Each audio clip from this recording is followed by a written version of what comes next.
Noskrien ziema 9. sezonas 4. posms. Nu ko, Ļaudonā!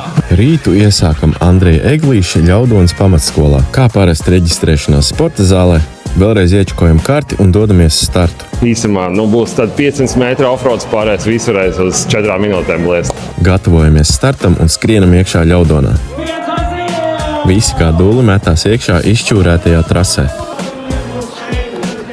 Skrien gan lieli, gan mazi. Labu gabaliņu pašā sākumā bija vēl jāpaskrien pa taisnīti. Uzskrienam pirmo lēzenumiņu un kāpjam iekšā mežā.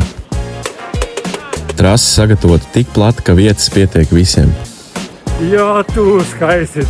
Ierāši. Cits vēl atrod arī laiku, lai pa ceļam uzdziedātu. Šis atkal jau bija ļoti ziemīgs posms. Trasa patiešām priekš ātrumu, jo kādu laiku vienīgā sarežģītība ir līkumi un tas, ka jāmeklē cietāks segums kāpumos. Citādā kājas gāja katru savu pusi. Mežs bija pasakains, fantastisks un kluss. Un atkal jau laiks ieskrieties, lai tuvotos kalna gravei. Palēnām jau iekāpjam kupenās un kalnu esam sasnieguši.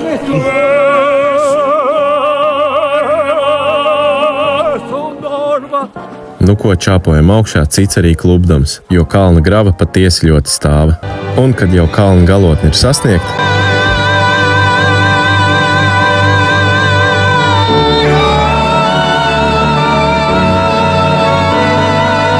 nu ko, esam atpakaļ realitātē. Augšā padzeram siltu tējiņu un skrienam jau pretīm finišam. Patīkam, ka tālāk jau bija slīpumiņš uz leju, kas par vienreizēju atbalstu.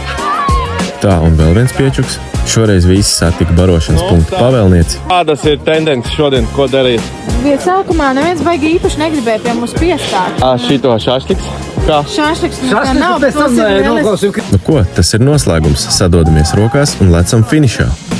Tur mūs sagaida meitenes ar Red Bull, proteīns, karstais dzēriens, pankūciņu piedzīvojumi. Protams, ka pats smaidīgais Roberts, Vitautas minerālūdens, gardie pīrādziņi un šoreiz arī karameļbulciņi. Labas sajūtas, jā. Tā grava bija riktīgi forša. Segums bija tas, kas šodien padarīja trasi ļoti izaicinošu. Kočus izblieza. Bet tas bija uz atgriešanos? Noteikti uz atgriešanos un brauciet arī vasarās.